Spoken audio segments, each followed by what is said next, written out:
Welcome, everyone. I hope that you can see the chat box that I put in a question, if you can. While we're waiting for everyone else to join us for today's webinar, take a moment and introduce yourself in the chat box and answer our icebreaker question, which is, what is the strangest place you ever visited? Right, so in the chat box, I put an icebreaker question, or if you don't want to answer the icebreaker question, that's absolutely fine. Just say hi to the team so that way I know who's all here.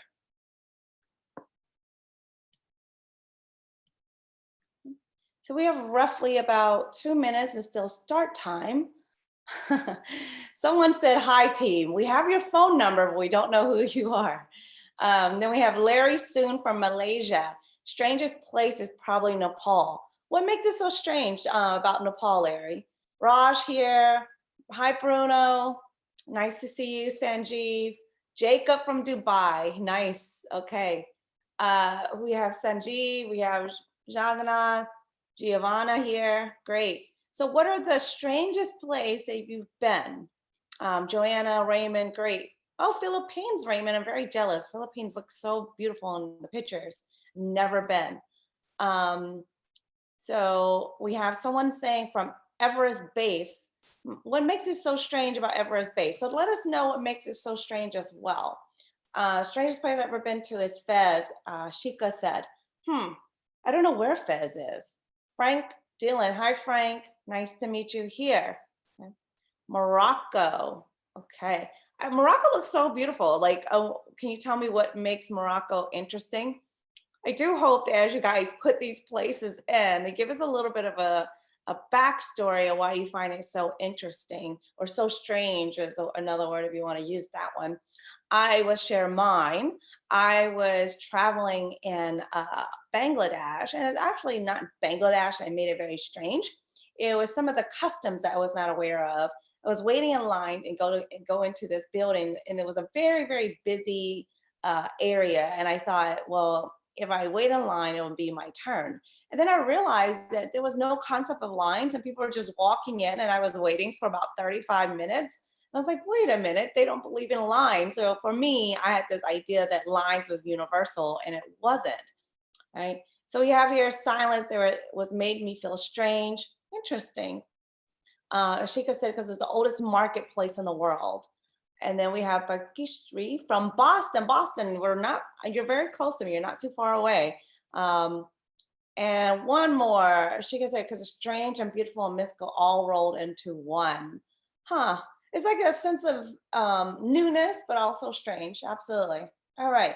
Thank you, everyone that was willing to participate in our icebreaker. It is about 8 a.m. Eastern Time sharp and 1 p.m. UTC time. So let's go ahead and start our intro webinar for today. Support team, if you want to go live, that'd be great. Hi, Kelly. Nice to see you on here.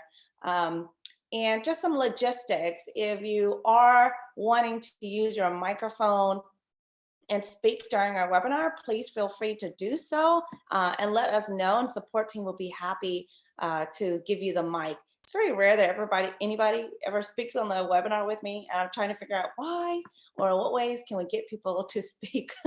But here's some ways to make sure you can adjust your audio. If I'm speaking too loud or speaking too low, you can actually increase the volume. If you're not familiar with using Zoom at all, and most of you have gotten the hang of the chat box right here. And for those who are not familiar with and wondering where all these responses are coming from, you can find the chat box feature in your menu, your Zoom menu. And if you do not see this icon, then you click right on more, and then you can see chat as an option to select.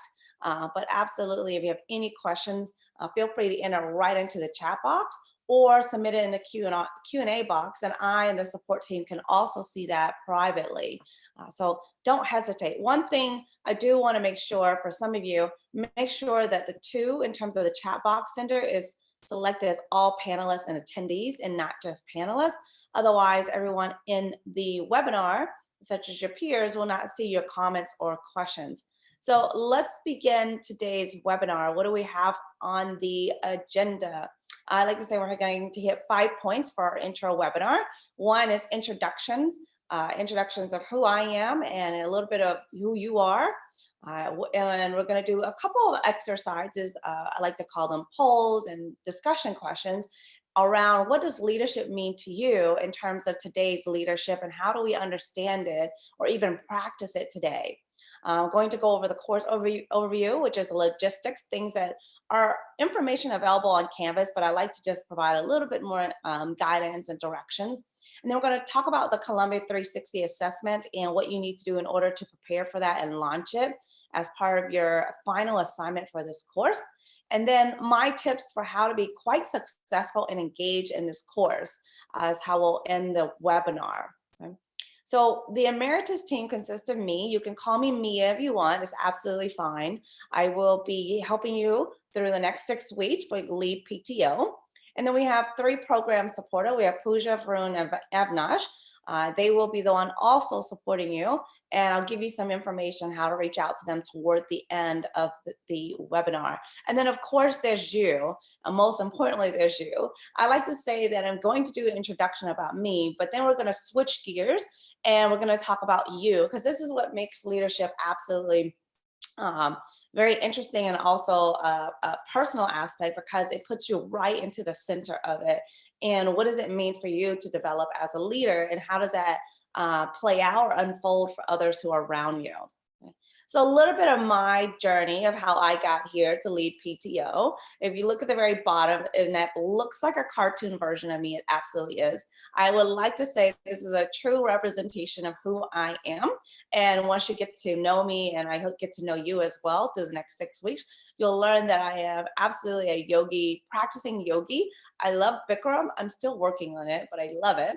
I'm a passionate traveler, so I like to hear where everybody is from, what are places that people have been, what makes it so interesting to them. And through these journeys and travels that I go through or visit, I am a passionate food lover. Can you put that together? Absolutely. I like to say one way to learn about culture or a country, the people in the country, is through their food. And I'm always open to eating and trying different types of food. So a little bit about my background professionally. I start off with my education. I received my PhD and Master's of Science in Industrial Organizational Psychology from the University of Georgia, which is south of the United States near Florida. And then I also received my business and psychology bachelor's of science from Georgia Southern University. If you don't know anything about industrial organizational psychology, because it's quite a long-winded title and a lot of people don't know what that field is about, it's basically the study of people at work. And you'll get a little bit of a feel exactly what that means when I start describing some of the courses that I teach and the work in terms of research and applied projects that I do. So currently I am the assistant professor and director of the IELTS Psychology Master's program at Springfield College in Springfield, Massachusetts. So for someone who is in Boston, you're relatively close to me. In addition to being the course leader for Emeritus, I also do another course on negotiation for them, which I absolutely love. And prior to that, I did my postdoc and I was a professor at Muhlenberg College, another liberal arts institution in Allentown, Pennsylvania. And then I also was teaching courses at University of Georgia. So some of the courses that I taught, undergraduate and now mostly at a master's level, have been leadership, global leadership, organizational development and change, training and development, and consulting skills is another one. And then I also teach stats or statistics and research for those who do not like numbers. I love numbers. So if it doesn't give you an idea what IO is about, it's about people at work, understanding how can we make people engaged and productive. So the areas of research that I publish in and present at conferences focus on leadership, but also I like to say my umbrella is diversity in the workplace. So understanding how particularly female leaders develop into leadership roles, understanding the dynamics and climate of a workplace that makes it inclusive or not inclusive for particular groups. And then I do a lot of assessments, climate assessments, 360 assessments, employee engagement assessments. So give you an idea of some of my consulting work that I do. This is where my stats and research background comes into play. So prior to being a professor at Springfield College, I used to be an external consultant. I like to say I was external, internal. with a consulting firm in Washington, D.C., because I was helping them work with a lot of external contracts. And some of the projects I worked on were 360 performance review.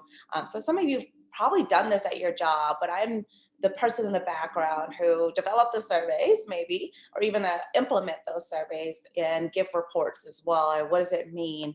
I like to say we're advisors for businesses and how to really improve productivity, performance, or even most importantly, engagement for their workforce. So that's a little bit of my background from education to research and consulting. I absolutely love what I do, but this is not about me. So if you have any questions or you want to talk more about any of the things that I do, I welcome this conversation to continue. Send me an email. I'll be happy to have these types of, like to say, dialogue and learn about all the things we do and what you do. Okay. So here you are.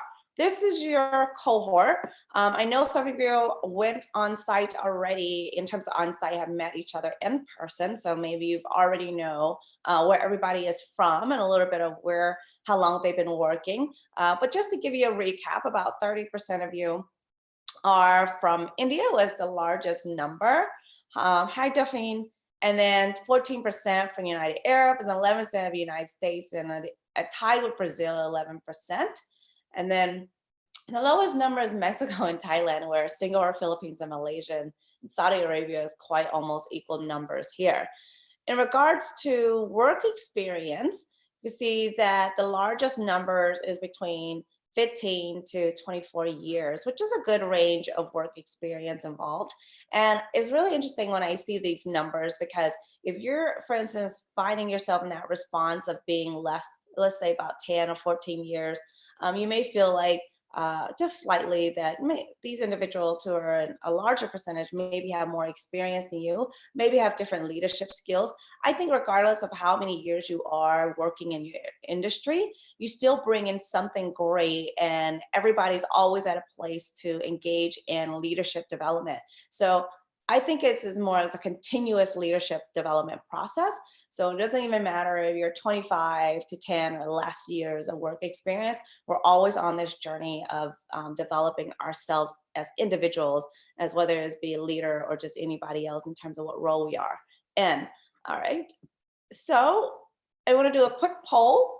You're going to get a poll pop up in your screen. And basically what I want you to do is select which of these statements most likely represent how you would respond to leadership. So is it A, when I work in a group, I like to lead rather than follow? Is it B, if I discovered I wouldn't gain recognition or be rewarded for being a leader, I would still take on the role? Or is it C, if I am asked to be the leader, then I have a duty to lead? So which of these do you feel like most represents you and how you respond to leadership? And there's really no wrong answer. So don't be afraid. I want you to just, take the risk, be honest. Don't try to pick a response that you think is ideal, but pick up the response that you normally would engage in, right?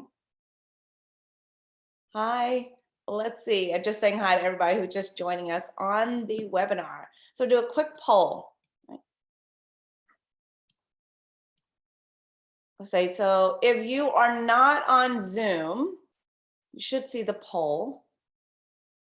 I am logged in via browser. I'm not sure, maybe support team can help you if you can figure out why he doesn't. If you can't see the poll, you can put your response right into the chat box and I will manually calculate it in terms of, let's see how well my calculations are. I'm a statistician, not a mathematician. So we shall see how well I added the percentage, all right? Yes, great. So some people can see it. So let's see what the results are. And if you were not able to make your selection right onto the poll, feel free to put it right into the chat box, okay? So almost an even split between A and B. The options are on the screen. If you see it right there on the windows, it's the same options in terms of the response. So even split. About 59% of you said, when I work in a group, I like to lead rather than follow. And the other half of you said that if I didn't, oh, I see what's going on. I was like, why do we have over more than 100%? Some of you selected more than one response options instead of selecting just one. Okay, great. I would say even split between A and B. Okay. So what does that mean for you who felt as though you were A or B, right? I like to call this in essence that in order to understand leadership, you have to understand what motivates you to lead. And what motivates you to lead influences how well you lead or what kind of leader you're going to eventually be. So if you selected A, when I work in a group, I like to lead rather than follow, then you're more likely to be on the affective identity and motivation to lead component, which is that you just naturally like to lead. Your values are also aligned or associated with your perception of what a leader should be. It doesn't give you anxiety per se. The only thing with that makes challenging for those who are high on affective identity, the motivation to lead, is that even though you naturally like to lead, sometimes it makes it very difficult for you to really understand the process of leadership development and what it means to also encourage others to lead as well. So I'm going to share a little bit of the strengths and weaknesses of each of these motivation to lead. If you selected B, if I discover I wouldn't gain recognition and be rewarded for being a leader, I would still be on the roll. You would be high on non-calculative motivation to lead. So this scale, you can also be high in calculative motivation lead, which is opposite, clearly the opposite. But for this one, if you selected B, then you're non-calculative, suggesting that you don't really think too much about what are the costs or even what are the duties that and associated with leadership. You just kind of assume the leadership if need be, which is a little bit different than option C. Okay. The only thing about the non-cognitive motivation to lead is that sometimes these individuals can have difficulties creating a vision or difficulties at understanding the entire purpose of why they're leading. So even though there's strengths in terms of I'm not doing it just for the rewards, I'm not just doing it for the recognition, sometimes there's still the challenge of creating a vision for these individuals. And then for those who picked C, if I'm asked to be the leader, then I have a duty to lead. We call this social normative motivation to lead.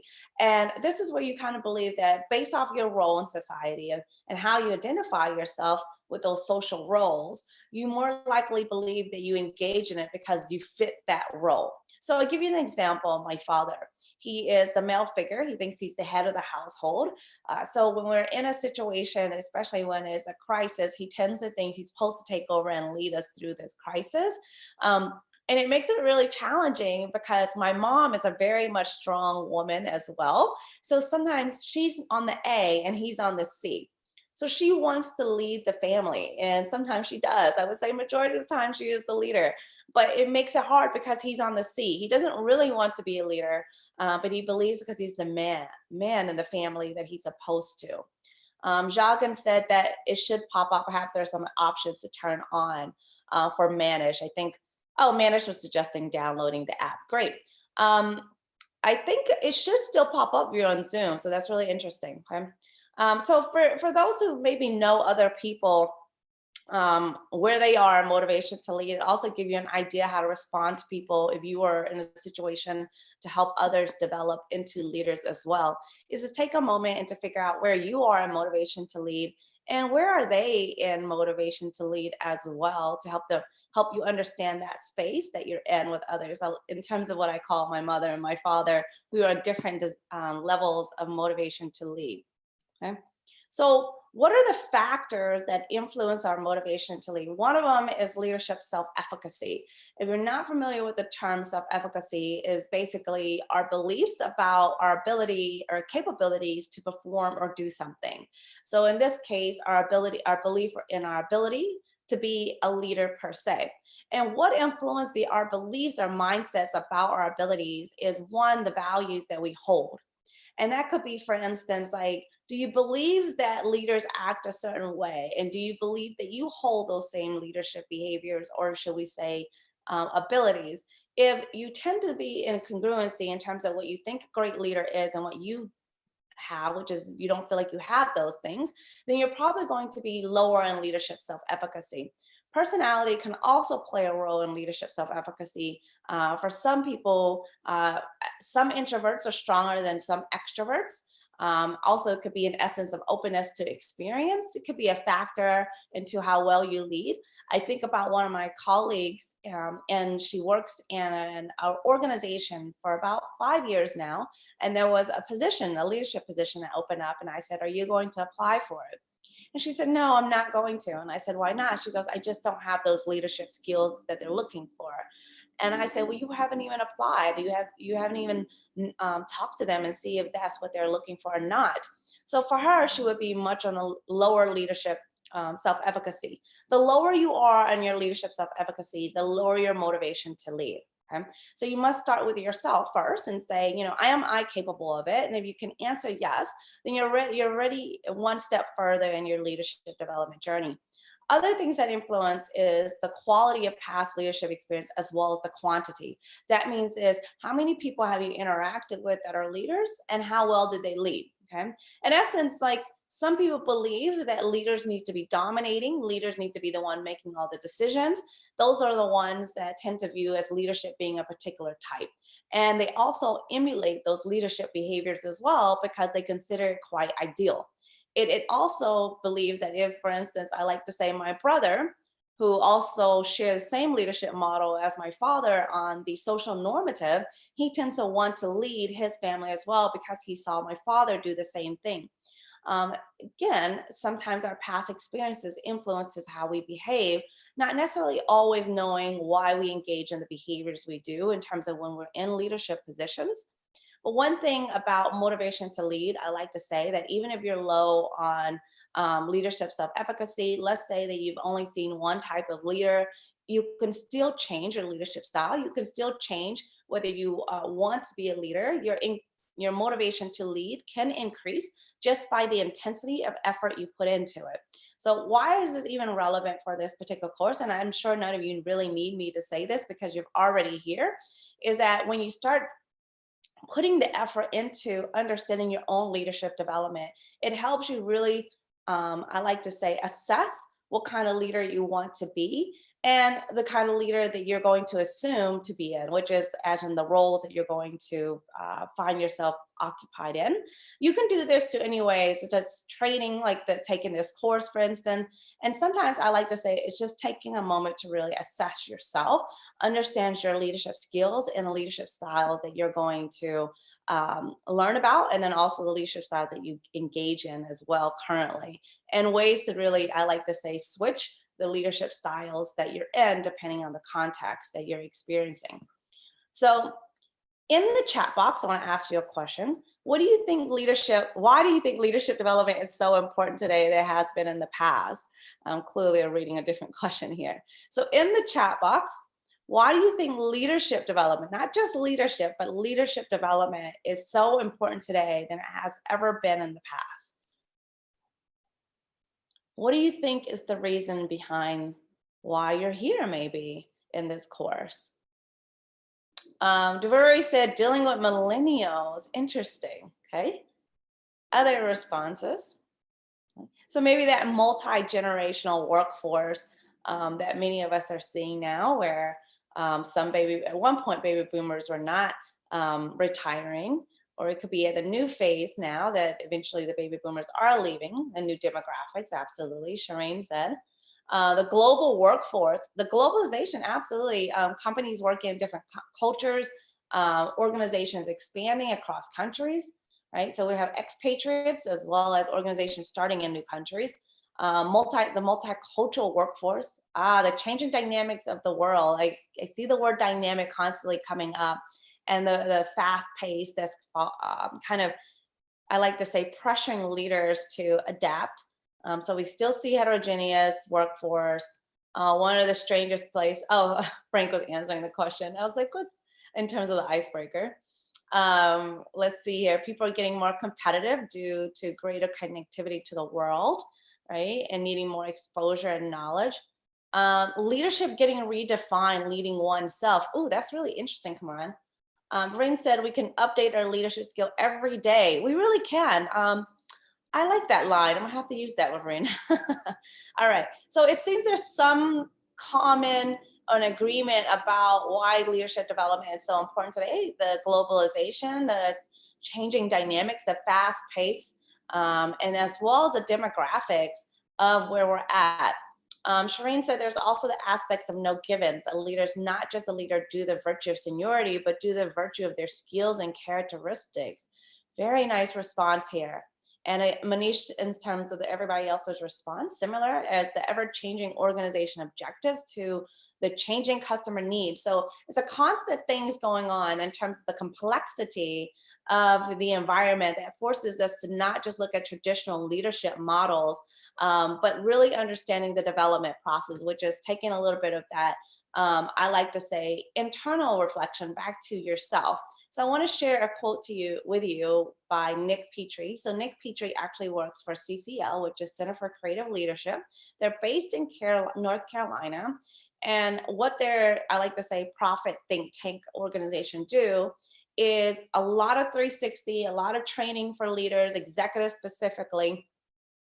And they mostly talk about not just the traditional leadership, as in we are no longer is no longer a leadership challenge, and what leadership looks like is a development challenge. The process of how to grow bigger minds is about growing as a person. So I like to say, for instance, we think about past leadership. If I give you a tool set, if I give you some kind of training, that you're going to be able to go back and apply it, and then you're going to use that same training over and over. You're going to use that same skill over and over. And with the exception and expectation that if I apply A in terms of this decision-making process, that I would always lead to a B outcome.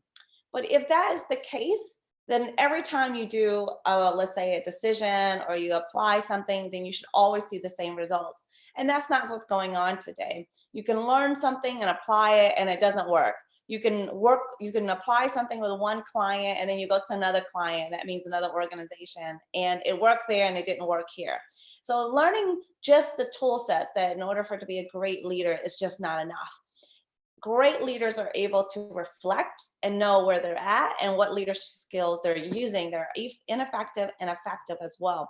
So that's the development component of how to really process the bigger mind. How do we really expand our thinking? And one of the reasons why this is so important, and many of you hit it right on the nail, is because we're leading in a world of complexity, or we're expected to lead in a world of complexity. Maybe you've heard this term before, VUCA. And VUCA was originally coined in the military, and it stands for volatile, uncertain, complexity, and ambiguity, right? So volatile stands for the rapid and large scale change. So some of you mentioned that right in your chat box. We're not talking about those intermittent small changes that we can keep up with. We're talking about so big of a scale that it requires some organizations to restructure their company as a whole. I think about if you're an American business industry, you're probably familiar with Macy's, you're probably familiar with Toys R Us, and maybe even Sears. And these organizations today are struggling with businesses due to e-commerce. And they're closing thousands of their brick and mortars due to this. And we're not talking about small changes, we're talking about huge changes, and digital disruption has been one of the biggest things for a lot of traditional businesses. And how do they restructure that? You can even think about some of the popular clothing brands that are very affordable. At some point in time, when I remember growing up, malls and things like that were very booming. Today is a struggle to get consumers to go shopping in person out of their home. And how do we really predict the uncertainty? And one thing about VUCA in regards to the past leadership, we talked about in essence that hindsight does not really lead to future sight in terms of being able to predict what's going to happen. So those old decision making, the things we always rely on, maybe not be as effective anymore due to the uncertainty of the climates we're in. And then there's the challenge of the complexity of the work we're in. That goes with the demographics, the workforce that you're in, the work that is required of you, the globalization component of it as well. And there's so much information that's coming at you now than it has ever been before. You think about a leader and you go, I know only so much, so therefore I'm going to apply what I know. But now as a leader, you have to learn how to really shift through all that information, I like to say, how much information is relevant and how much of that information are you going to share back to your subordinates and followers, or in essence repackage where it's digestible for everyone else. And that's that visionary piece that many of you either are great at or want to work on. Because in order to really know how to process all that information, you have to help your subordinates and followers know what are the areas we're going to tackle today, and what is the area we're going to tackle tomorrow. Because if you know anything, what you're focusing on today may not be as relevant and important tomorrow. And you have to help your team or your organization adapt accordingly at such a very fast pace of change. And that's the ambiguity notion, is interpreting that meaning and helping them figure out how to adapt quickly, knowing what's important today may not be important tomorrow, and being able to almost to some instance see the future not by just 5 or 10 years. You're looking at about 15 to 20 years in order to really lead well through that VUCA context. So the old leadership formula is no longer working as well. Just knowing the tool sets, knowing that this is what a great manager is or supervisor is just not enough. You must be able to be adaptive. So those technical, I like to say technical knowledge and skills that you can acquire, you think about traditional training, does work to a limit. And then when you're in this area of so much information, that ability to be adaptive or agile is going to be critical. So I like to say that you're constantly cultivating and applying not just those technical skills, but the critical capabilities in order for you to have that complex way of thinking, of seeing the world. In essence, I wouldn't just say seeing the organization. It's about seeing the world, because you have to think beyond your organization. You have to understand what's happening around your organization and socially, if you think about that as well. So here are some of the capabilities that are required in a VUCA context today and probably in the next 20 years or so. One of the things that hasn't changed is the very first one, contextual strategic intelligence. Absolutely still very important, but there's all these other things that are coming into play today that hasn't always been the interest of leadership development, starting with agility and adaptability. That's that component, ability to respond quickly to changes. Sense making and visioning, this course is going to help you understand the role of sense making. If you're not familiar with that term or language, sense making is how we see the world, and it becomes our schema, our way of thinking how order should be done or the way of doing things. And if you're not sure what sense making, how it will really spill over your work every day, I think about when you go to a restaurant, a very fancy, nice restaurant per se, rather than a fast food. One of the schematics you have is, okay, I'm going to wait for a hostess, and the hostess is going to show me where I'm going to sit. Not everybody follows the same sense making. I like to say when I go to the restaurants, my dad, he doesn't wait for a hostess. He just goes and finds his table and he sits down on it. And he said, this is where I want to sit. So that's his sense making. So our schemas of how we see the world and how it operates influences how we navigate those world spaces as well. It can be a good thing and it can be a bad thing. And we'll talk about how those bad things, such as the way we see the world, inhibits us to really expand our mind and to see things quite differently than what is really going on. Which is asked the question from the icebreaker: where is the strangest place you've been? And what makes it strange for us is because of our schematic, our sense making in the world is how we tend to see what is normal, and we compare everything to that reference points of normality. And anything outside of that becomes quite taboo and strange. And we don't really take a moment to really understand that strange area. We rather just want to be back to ourselves, which is trying to make everything fit to how we normally operate. And that can be problematic if you're in a VUCA context, because it's not about squeezing into the way we function, or in essence, how we operate in order to be successful, okay? You're gonna learn how to do storytelling and influencing in ways as part of your leadership development for this course. Authenticity is going to be a factor in terms of trust. How do you really build trust? So authenticity can mean very different things to different people, but we're going to talk about it more so in trust and transparency in order to develop a great vision for your subordinates or for your team. So I think you're going to really like this course modules, because they allow you to understand and develop some of these leadership competencies, all the way to how to really do creative collective leadership capabilities as well, in terms of when you go into the team management and the cultural component of our module. So I want to show you this chart to give you a little bit of visual context in relation to how we make decisions as leaders. So I like to say in the far left corner of this image where it says rational decision making is where there's no chaos, is what we call where things are going really well. And like to say that this is where the traditional leadership model thrives and works really effectively. And because everyone's much closer to agreement, you don't really have to shift through that much information. Therefore, you're more likely to make rational decision making because you have greater certainty because of the past behaviors, the past decision making does lead to a particular outcome. But as you move further to the right of this chart, you'll see that you get closer to far from certainty. And that's where all that chaos is. I like to call it as the edge of chaos. How do you really navigate that space? But right in the orangish pale, if you want to call it pink color, depending on what color spectrum you're on, the judgmental decision making is where I like to say that our own biases play a role in terms of how do we really handle ambiguity in terms of the context we're in. Judgmental decision making is very much similar to, let's say, our psychological process, our biases, and how we see the world. So this is where sense making comes into play. It can be very effective and it can be ineffective too, which is hindering your ability to make rational or wise decision making as well.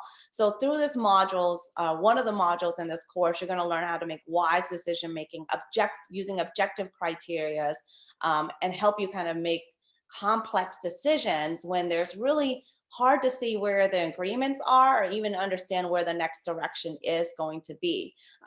So I like to give this an idea of, say, the course is going to help you focus on the far right area more so than on the left side of this chart.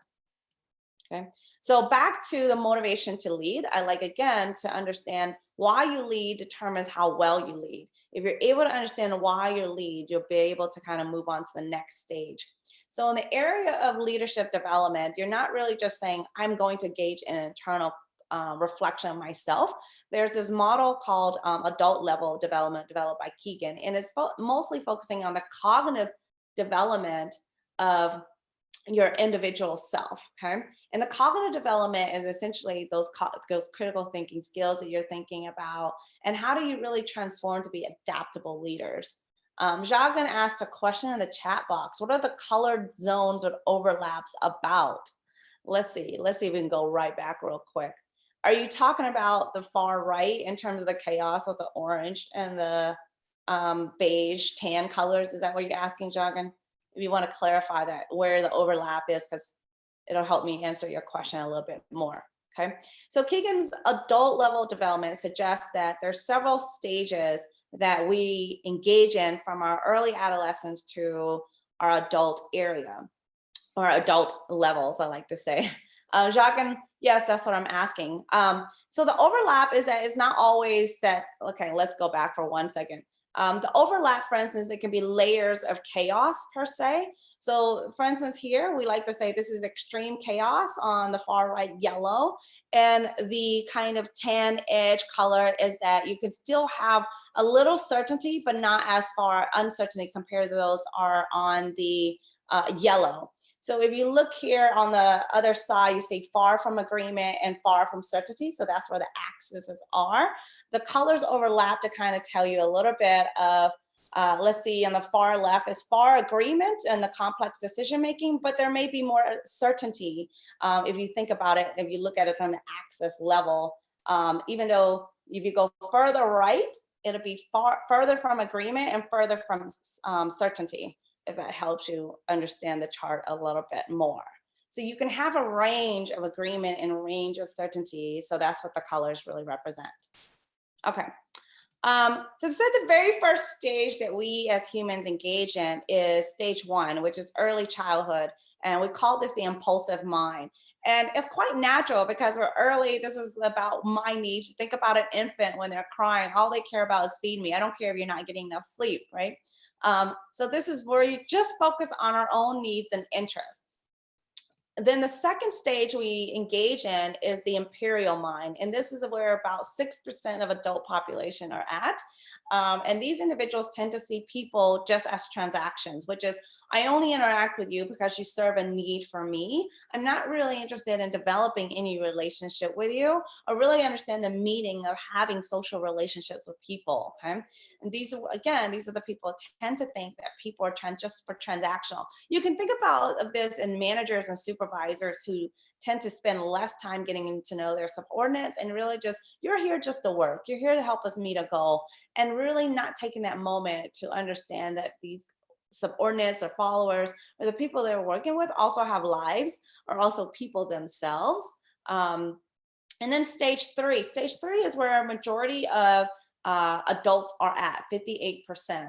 And this is where we tend to allow the external world shape our sense of ourself and our understanding of the world, right? So this goes back to sense making. So in some way, this goes to the past leadership I've experienced could also influence the kind of leader I'm going to engage or emulate.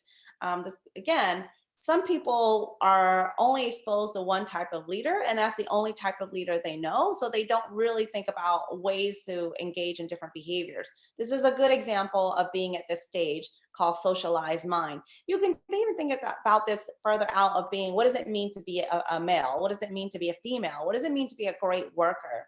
So maybe you've seen people do it, so you emulate it, or somebody tell you how to behave, so therefore you behave that way, right? What we want to go toward is really stage four. And this is where I want to challenge you to really think about what ways can I be at stage four? And this is the self-authoring mind, where 35% of the adults tend to operate in. And this is going to be helpful for you, especially in a VUCA context, is how do I really understand the world around me, and what role or what position am I in that world? And through this course, you're going to spend a lot of time engaging in self-awareness and reflection assignments, because this will allow you to be at stage four or try to move towards stage four. You create your own understanding of the world around you. You take a moment and say, what is it about this place that I'm visiting that is so strange? And how can I not make it strange to me anymore? How can I understand them? How can I understand the environment that I'm in? So this is stage four, and hopefully we can move towards stage five. And stage five is where you're no longer just operating on what the world has told you. No longer are you just developing rules in a particular context, but you're constantly self-transforming. And what this means is that you're engaging and adopting multiple perspectives at every new point of time in your life. You're gaining new perspectives. So the person that you were yesterday is not going to be the person you are today, nor will be the same person you are tomorrow. And that is what self-transformation is about, is no longer are we trying to, for instance, have a cup, let's say a cup, and fill it with water. To some extent, that water is going to be an end point where it can overflow, right? The idea is to really think about how can we transform that cup to be a bigger cup, so that you can constantly put information in it, and rather than overflowing information. I like to say, you think about it as like, well, in order to put more water in it, you have to get rid of the previous water. For here is that you can constantly gain more multiple perspectives if you can expand your cup or get a bigger cup. I don't know how big of a cup you're going to have eventually, but your brain, in essence, your mind can only take on so much in terms of information. And you have to learn how to transform that and really repackage it constantly. I like to say upgrade your mind. Is like, I like to say what stage five is all about. So how do we engage in these types of leadership? One way, there's horizontal leadership development, is what we call traditional leadership. I'm going to try to use the same leadership skills in different contexts and find it doesn't work. What we want to engage in is vertical development leadership. And it involves 3 stages, starting with the awaken. And this is where you become who you are. You have a different sense of the world and how to do things differently. And you're not just always relying on doing the same thing over and over. Learning to unlearn. That's a really hard thing for people to do. You'd be surprised. Trying to teach an old dog new tricks is as some people say, the hardest thing. But if you can let go of your old assumptions, analyze it and challenge it, which is meaning the way I thought before in the past was faulty and it doesn't work as well anymore. And it sounds quite simple to say, but it's so much harder to do. And I think you're going to experience that. I see it pretty often in terms of how many lead PTO courses I have led so far with Emeritus. The amount of the same behaviors happening because of here. The unlearn and discern is a lot harder to let go of our natural tendencies to behave a certain way. So gain new assumptions, test it out, experiment it, see if it works, and develop new ways of doing things, okay? And the last is advance, is offering some opportunities and time to practice these new things that you have now learned so that your ideas can get stronger and it can dominate the old ones that you've had before, like the old assumptions that didn't work. Let those go so that way you can have a better leadership logic, or in essence, a better sense of what's really going on in this constantly changing environment, today's world, or leadership particularly, right? So things that I will help you, that I suggest in terms of how to engage in vertical leadership development for this course is many people really don't do point number one well. I even think of my graduate students who gets really frustrated and they think they're failing when they don't understand something. So I like to say, if you don't understand something and you're frustrated, it lets me know you're thinking about it. It lets me know you're realizing that you are at a place that you don't know everything. And for leaders, we tend to be at a place that we're supposed to always know what's going on, and we're afraid to say, I don't know. So here, embrace the frustration, embrace the challenges. The more you do that, the better you will be off in terms of unlearning and discerning particularly.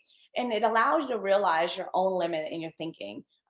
Many of my students tend to spend a lot of time telling me how they've done things in the past, and I would spend more time telling them, I'm not worried about the things you've done in the past. And it's really a challenge for them to let go. It's like showing them a new way to do things and that they're not used to, it becomes really difficult to overcome. And then leaders are exactly the same way, okay? So make this leadership journey very important to you and take that moment to say, I am going to actually embrace the frustration. I'm going to face the anxiety or the conflicts or fear I have about being a leader. Or what are the things I think a great leader is? Is it really that? Must I know everything? And must I be the only one leading? Is going to be the central question for you toward the end of the course is, who else can I get involved as part of my leadership journey besides just being myself, within myself? So you started this course, Leadership Journey, November 11th through the 15th, where you were able to do module 1 on site, and now you're here. And I like to say for the next 6 weeks, you're going to cover these topics with me, starting with week 1, where we're going to talk about the heart of the leadership. And if you've seen the Canvas, but it's available now, and you're going to engage some passion exercise, probably one of my favorite things, because I get to see you on a video and I get to see what you're most passionate about. So I think you'll like that module very much. The second module is what I talked about earlier, is how to make wise decisions. Third is how to do, in essence, create that authenticity through fairness and trust, but how to be ethical, and what does ethical means to you, or what does ethical mean to others, is going to be an important impact. And then week 4 is about leading and managing teams, followed with week 5, leveraging culture. Many of you who engage in organizations that are quite global, or maybe you're an expatriate, week 5 is going to be very interesting for you, or very relevant to you. And then last is the importance of building social networks. What role does our social networks have in our life and our ability to be successful in the roles that we're in?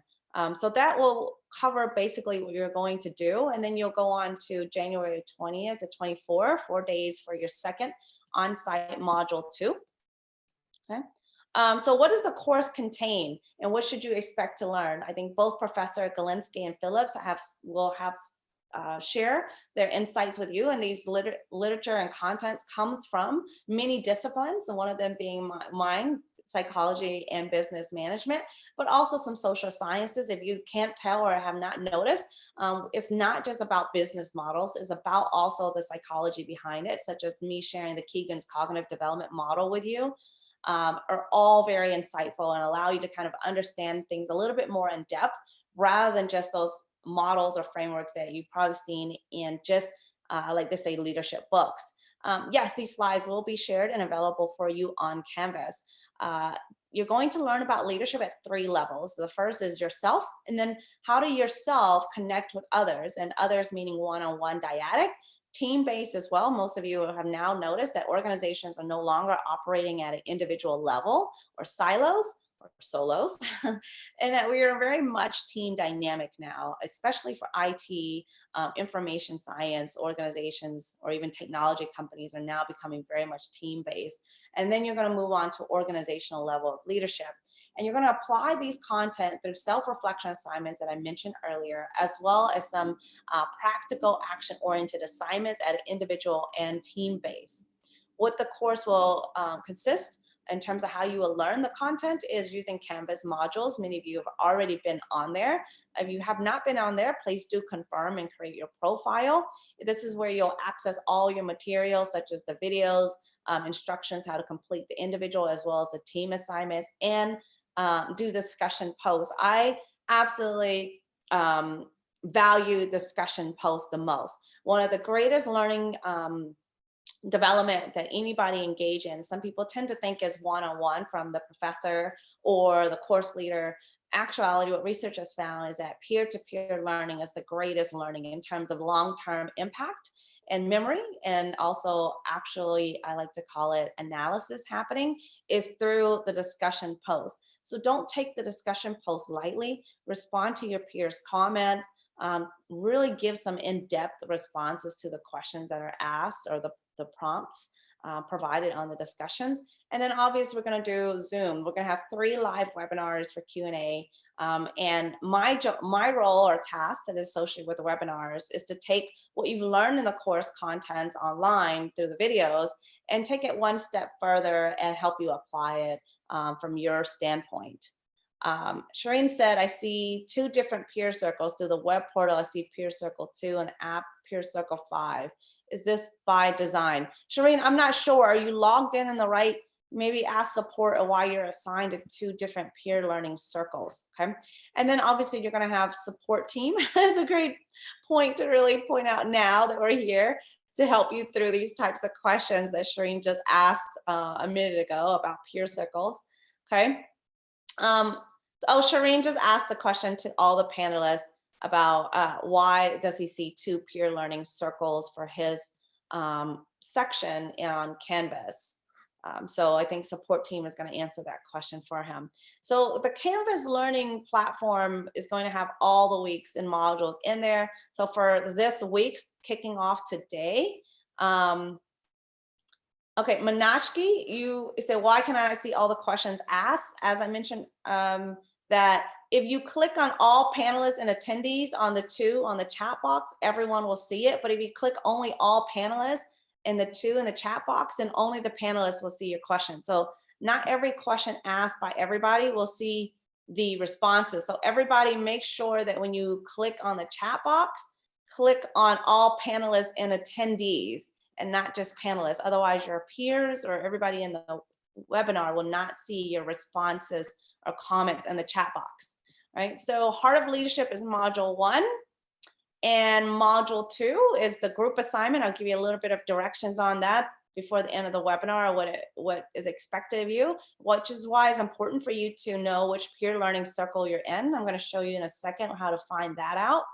Module 3 is the kidney transplant case, probably one of my favorite team activities because I get to see how creative you are. And then another team assignment is the Broken Air activity, followed with module 5, where you'll see the 360 reflection paper. This is where it's going to be due. You're going to spend the first 4 weeks preparing for your 360 content, which is the analysis that you're going to ask for others to evaluate you on. And then we close off week 6 with our final webinar as well, where you get to see how your network sheet. I love this network sheet. I still use this network sheet. You'll get introduced to it and you'll learn a little bit more about it, but it's quite relevant and useful even today. All right. So how do you know who your peer learning circle is? And this is the question that was asked earlier. You go on Canvas, you click on the people tab. And then once you click on the people tab, you'll click on the second option, groups, and you see all these peer learning circles teams and then you can find out which group you're in. You don't really need to join. You've already been assigned into peer learning circles based off your time zone. So we try to group you on shared time zones, so it makes it a little easier to hopefully for you to meet with each other and prepare for these team assignments. Okay, so click on it, find your peer learning group, and you can actually communicate directly on here. You can, once you click on your team, you can send messages, and it'll send a message all the teams that are members that are assigned to your peer learning circle. I say the biggest task is to really figure out who's in your peer learning circle, and what is the kind of norms or expectations that you should set as a peer learning circle, in essence a team, because you're going to work with each other, is to identify who's the group leader. Now, the group leader is not the one dominating. The group leader is not the one doing all the assignments, and the rest is just kind of waiting for the group leader to do it. The group leader's only task should be that they are submitting the team's assignments on Canvas, because any team assignment, you only need to submit one document. You don't need to submit everybody does not need to submit a document. So the group leader will be responsible for that only. But you do need to have conversations with each other and figure out what is the best way to communicate with each other. Is it through Slack, WhatsApp? Is it through Canvas email? Is it through Microsoft? I think it's like the Microsoft working share space that some people use at work, but it's up to you. But your team need to decide how you're going to communicate. This is probably the most important thing, because some people are, oh, I didn't check my email. Oh, I'm only better on WhatsApp. Really be honest with your teammates and let them know what is it that you check most often, because you will need to be in good communication with each other. Khalid said, can I be reassigned to another group? Well, I mean, we have to ask support team if they can do that for you. So Khalid, I would click on a support tab for that. And then you want to be honest about what time you have for each other, and then saying, these are the times that I'm available and these are not the time that I am available, in order for you to work together and really put the pieces of the assignment together and collaborate effectively. Okay. In order to collaborate, you need to make sure you do all the other elements prior, so that way you can work well together. One of the greatest challenges, in addition to staying on top of the course content and material, is working in teams across different time zones. We're all aware, we all know we're from different locations, and going back to the demographic slide that I showed earlier, we're not all in the same time zone. We all have obligations such as family, work, and things like that. Absolutely. But take a moment and be kind and be flexible and try to find time that will work for everybody, so that way you can work on your assignments. Because I will have to say, many of the past participants tend to say that the team assignments are the most experiential and rewarding experience. So it's not an individual assignment. So take the time to really figure out how can you connect with your teammates. I mentioned that there's 3 webinars. You're already at the first one. Our second webinar is scheduled for December the 19th, where I'll cover contents from week 1 through 4. And then our last webinar is week 5 and 6. I like to say I'm preaching to the choir, because those who are already here in the webinar, you're already here. But for those who do not attend the webinar and you encourage your teammates, like you didn't come to the webinar, I like to say this is the moment to seize it, because we will do different things on the webinars. Our second and final webinar is a little bit different than our first one, given this is an introduction, but you will have opportunity to ask me questions. I'm going to help you personally develop your leadership journey or leadership development. Take a moment to see where you're at. I like to say, this is a time to really seize the moment, because you're not going to have opportunities like this to really ask questions about your leadership journey in such a safe space. So do save these dates. Delphine said, WhatsApp keeps group in a complete loop. Sure. So you may want to just let your teammates know what works out for you. And then Delphine, I love Delphine's response. She said, diversity in team will be a strength and will require different time zones. I agree. I think the more diverse your team is, the better. So if you're looking for that, it goes back to embracing frustration and challenge. If you're looking for simplicity, it might be a moment to take a step back and reflect. Am I constantly trying to use what I'm normally comfortable with, or am I going to push myself on the edge of the chaos so that I know how to be adaptive and resilient as well? So thank you, Delphine. And again, just a reminder, make sure you click on all panelists and attendees so your peers can also see your comments. So what if you missed your webinar, you're not able to join us like today?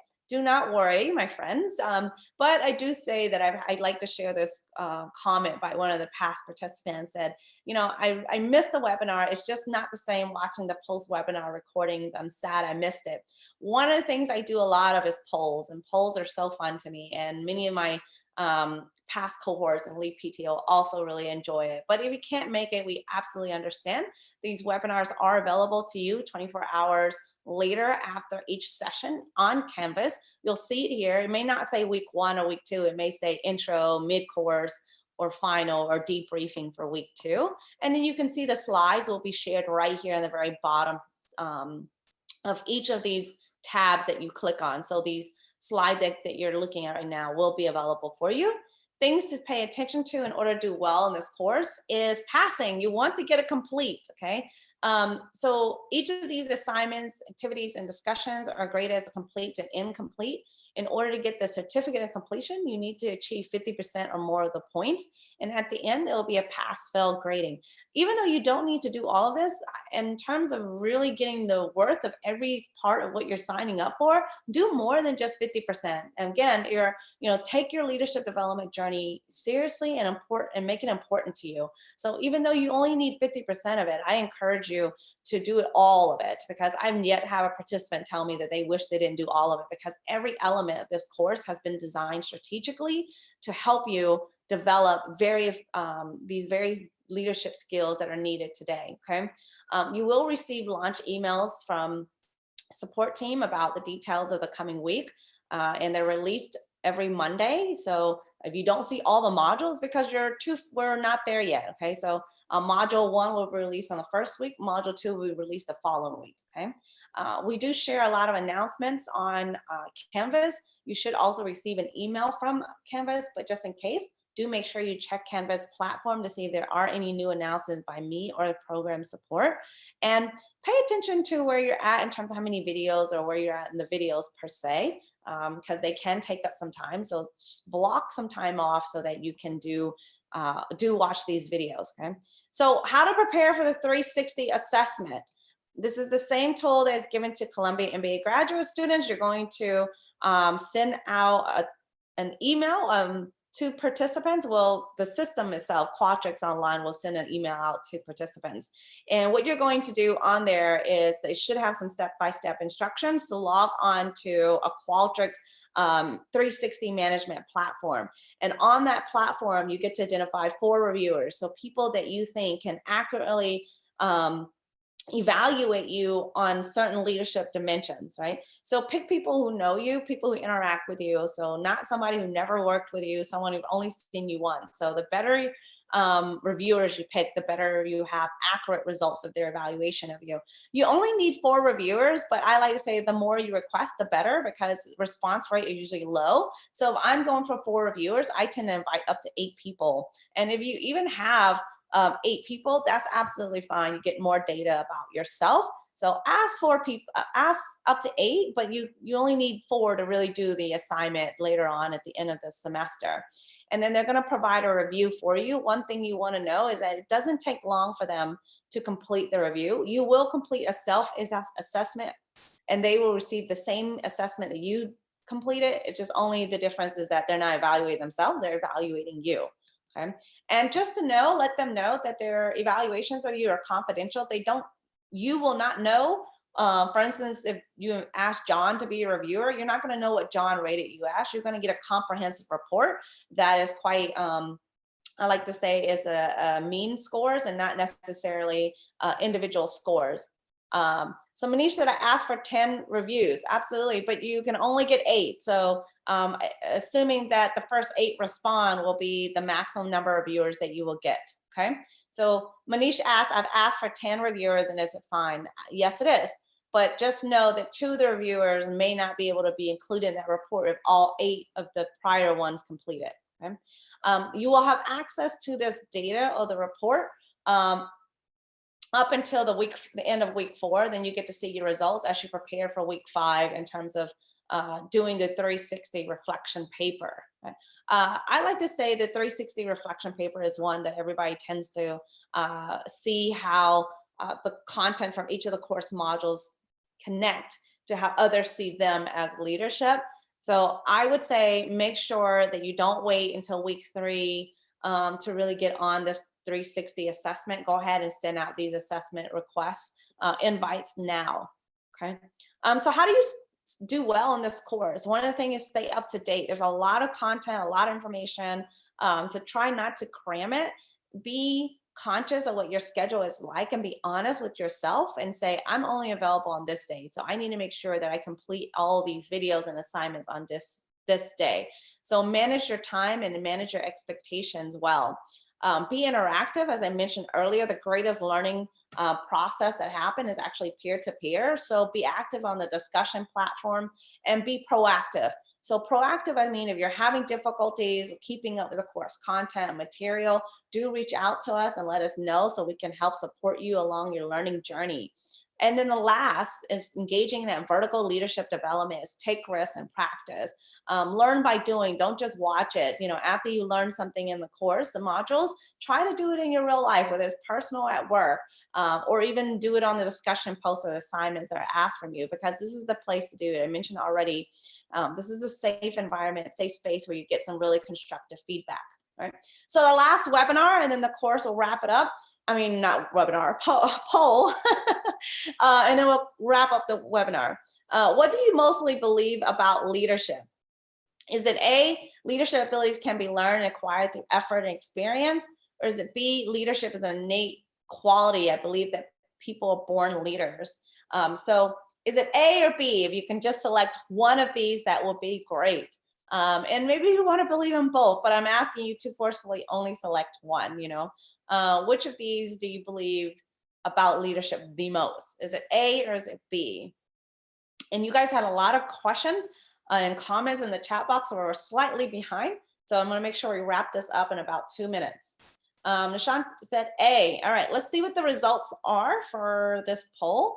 89% of you said that leadership abilities can be learned and acquired through effort and experience. That lets me feel great, lets me know the webinar did well, rather than going the other way. Absolutely. If you're able to be on that mindset, that means that you tend to believe that intelligence is something you can increase, and you care about your learning and you're willing to work hard. So I'm excited that majority of you are at this place of wanting to engage in learning and develop your leadership. We call this the growth mindset. Delphine said deadline times for assigning webinars are in UTC time zones. Yes, Delphine, they are in UTC time zones. So there is a time converter link on campus that you can use if you want to convert it to your time zone as well. So for those who all picked A, you are on a growth mindset. There's research from Carol Dweck that talked about how the most successful people tend to engage more in growth mindset than they would on the other end. Is the fixed mindset. If you chose B, is absolutely fine, but you're much more likely to engage in a fixed mindset, in essence that you think that intelligence is fixed, that there's not much you can do. These are the people that also, if we think about, most of my students engage in fixed mindset. They like to hear that they're smart. They don't like to be frustrated. They don't like challenges per se. And if they don't succeed, they feel like they're failing. And whereas those in the growth mindset embrace change, embrace failure, and they think that frustration is part of developing perseverance. I like to say there's an ideal and actual. Many of us like to be on the growth mindset, ideally, not saying that we can't be, but when it's time come, most of us automatically engage in our innate behaviors, which is things we fall back on naturally, which is our fixed mindset. So it does take a lot of time and effort to make sure you're engaging in a growth mindset more than a fixed mindset. So examples of a fixed mindset, they tend to harbor on a deep need for approval. Many of you like affirmation and recognition. There's nothing wrong with it. But growth mindsets is less on recognition. They really enjoy the learning and they're here for it, whether they're doing good or not. They just know that it's part of the process. Fixed mindset tend to see risk and effort as an opportunity to reveal their inadequacy, their weaknesses. Some leaders really struggle with this because it makes it really hard for people to feel like they're constantly competent. I'm about to be done in 1 minute, Ashika, and then growth mindset is necessary change for growth. I know we're a little bit over time because there's so many questions, so I appreciate the patience. And then fixed mindset is tend to see failure as a shameful imperfection, and then growth mindset is a source of motivation and information. So, oh, it skipped right over it. And the last one is the growth mindset is interest and inspiration to learn and build new strategies in terms of how they respond to success of others, rather than being in competition and resentment as superiority, inferiority. Okay. So last quote is leadership is ultimately a journey into yourself, is about self-renewal, self-inspection, and self-improvement. So if you haven't noticed, self is right in the center. You are right in the center. So I appreciate everybody's time today. And my last point is, thank you for giving me 3 more minutes, Ashika, is to ask these 2 questions that you should answer before the course get kicked off is, what are my personal learning objectives for this course and how am I going to achieve those things? So if you're really wanting to engage in these leadership development models, engage in stage 4, stage 5 of Kingan's cognitive development, make sure you develop an action plan. Is it I'm going to set aside some time on Mondays for 2 to 3 hours? Am I going to be interactive and proactive on these polls and discussions? That's absolutely up to you, but you need to develop and actually write down what those goals are and how you're going to do it.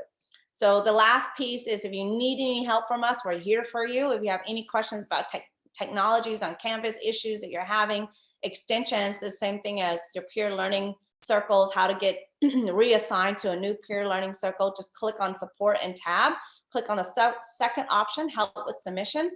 If you need help and support in understanding the content or getting more information on how to really, I like to say, in-depth understanding of the material, then click on the third one, understanding the course content and assignments. That will send directly to me versus the second option. Okay, so you're ready to start your leadership development journey. Thank you for giving me your extra minutes. I appreciate all the questions that were asked.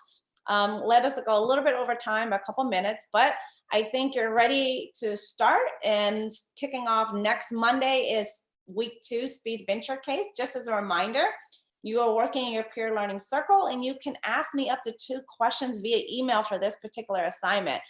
So I look forward to hearing from you. If not, enjoy the rest of your week. And thank you so much for this webinar and the extra 5 minutes that you gave me. I know we had a lot to cover and you guys had such great questions. So I appreciate that so much. Enjoy your first week, enjoy your day. For me, it is 9 a.m. So I'm kicking off my day. And if for you, it was ending your night, have a good night. And do leave us some feedback for this webinar. You're going to get a link in the chat box, or it's going to also be in a separate new browser. Thanks, Khalid. Thanks, everybody. Thanks, Ferris. Very much appreciative of today's webinar. And I look forward to the same level of excitement, engagement, interactions that you gave me today for the rest on the discussions, as well as our next webinar. Bye, everybody.